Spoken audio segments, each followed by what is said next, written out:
we have major tech earnings coming up, and there's three names that I want to take a look at.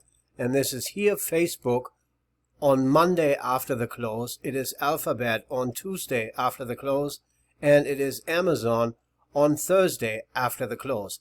I think we could see some fireworks here, and I will show you how I'm going to play it using options. But before we get into it, let's take a look how analysts are looking at these stocks. Let's begin here with Facebook. I'm on Yahoo Finance, and here we can see what analysts are thinking. And they are pretty much like sheep. They all think alike, and they're all recommending Facebook. Let's do the same for Google. And here it is even worse. They are even more optimistic. Everybody is on one side of the boat. And now let's take a look at Amazon. And here the picture is no different. Everybody thinks Amazon is bulletproof. Extreme sentiment in itself is not a reason to sell or buy a stock. But when extreme sentiment meets a catalyst that these analysts do not see, we have a cocktail that is very explosive. And I think this is the time this week or this earnings season, because everybody believes big tech will do what it always does, surprise to the upside. I think that this quarter will be different because these advertising companies, they have two headwinds that they are facing. We all know that Apple's privacy changes has a major impact on advertisers. But what the market does not see coming is that because we have these supply chain issues, a lot of companies simply don't have enough product to sell. If they don't have enough product to sell, they have no reason to advertise because they can't sell any stuff. So why would they spend money on advertisement? And Facebook and Google are pretty much advertising companies. I think we could see some fireworks here. And when I play earnings, I always take a look at the volume profile. And the volume profile here on the right tells us how much volume happened at what price. And that gives me an idea where could price go if there is a surprise to one direction or another. And here we are looking at Facebook. If we were to see a surprise to the downside, it is pretty obvious where price would go or where price could go.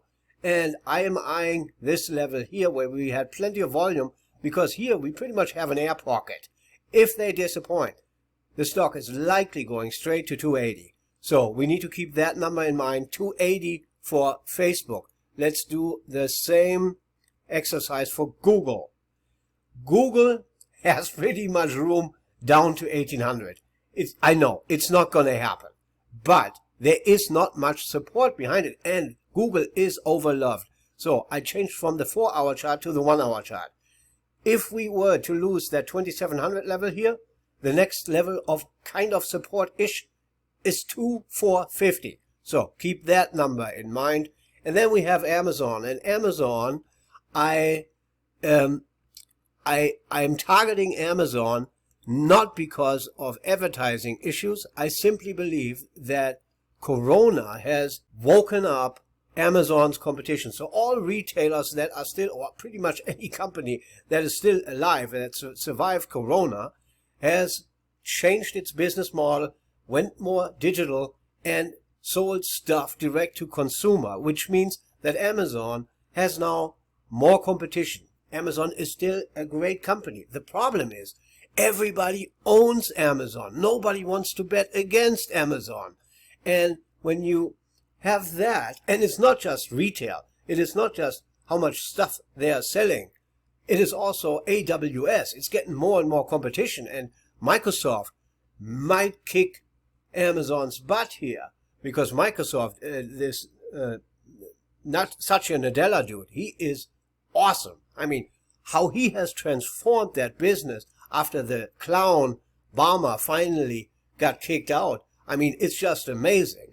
And because these three tech companies all report this upcoming week, and Facebook is going to be first, I want to place all my bets on Monday before Facebook comes out.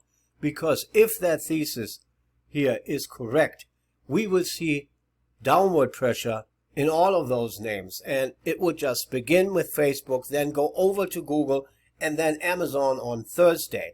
And for Amazon, if we take a look here at the volume profile, if we lose 3,200, there is also not much that will stop the stock from dropping until maybe 2,400. I'm not saying we are going straight to 2,400. All what I am trying to convey here is that if we do lose these levels, there is not much that will hold tech up. And we also have macro headwinds.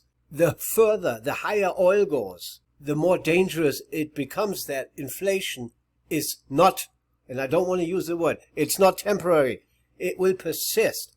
And the higher interest rates go, the more trouble tech will have. So we have a setup here that I think is very dangerous, and we have air pockets in tech, which means that if this scenario that I'm outlining here were to happen, we can see explosive moves. And that is why I want to play aggressive bets and not go for doubles or triples. If these companies disappoint, I will go for potential tenfolders. And this is how I want to structure those trades. Let's begin with Facebook. We have the option chain here. I will go for this week's expiration, October 29th. And if we remember the volume profile, the target was 280-ish.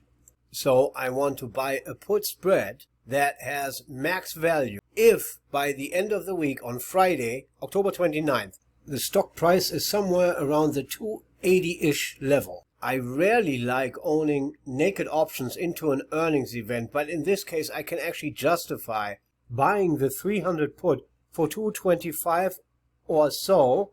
And if Facebook would then drop to 285, 280, this option goes from 225 to $15, $20, $25 quickly. So in this scenario, you can actually make 10 times your money if the scenario that I outlined plays out, buying a naked put. This is very rare, but I want to increase my odds, and I do that by buying the 300 call and selling the 290 call against it. And I will try to get this put spread. I said calls, I meant puts. I'm trying to get this put spread for about $1.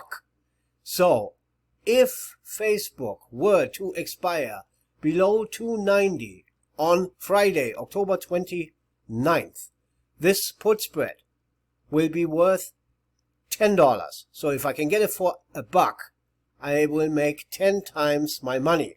I love those odds. And by the way, every vertical spread, the max value, is always the difference between the two strike prices. The reason for that is if we own a put and we are buying the 300 put, it means we have the right to sell the stock at 300. Then we are selling a lower price put with a strike of 290, which means we are selling to somebody else the right to sell it at 290, which pretty much means we sell at 300 at expiration and buy it immediately back at 290. And that is why max value of this put spread is $10. And by the way, this would happen automatically. We don't have to then sell it at 300 and buy it back at 290. Our broker will do that automatically. So we will get the $10 per contract times 100 deposited into our account. Let's do the same exercise for Google. Here also we go for the October 29th expiration. And if you remember, our volume profile target here was 2450, so 2550 gives us a little wiggle room. The trade that I will put on is I will buy the 2600 put and I will sell the 2550 put. And in this case, the math is identical. If price were to expire below 2550, this put spread would be worth the difference between the two strike prices, in this case $50. If I can get this put spread for $5, I make 10 times my money. I like those odds. Now let's do the same for Amazon, October 29th expiration. And here I don't have a real price target because the volume profile was not as clear. below 3,200, it can really avalanche lower. So it's very tough to pick the right strikes. But what I will be doing is I will go long the 3,140 put, and I will sell the 3,100 put. The difference between the two strikes is $40. So the max value of this put spread is $40. I will try to get it for $4. So I can also make 10 times my money if Amazon were to expire below 3,100 on Friday. But please remember, these are very, very risky bets. When we are going for a 10-folder, the odds must be heavily against us. Otherwise, the market would not give us the opportunity to place a trade that has that kind of payout structure. So if we were at a casino and it would be a somewhat fair game and we can make 10 times our money, that means the odds must be 90% of the time we lose all of our money. I think in this scenario, the odds are better than 10% to have a 10-folder, but that is simply my personal opinion. And we will know more on Friday if that turns out to be correct. But please be aware, these are gambles. I'm willing to take the risk, but I have no idea if those kind of gambles make sense for you. And if you have any questions about like the market in general, how to structure those kind of trades, I will put in a link in the description where you can find out more information about me and how to contact me.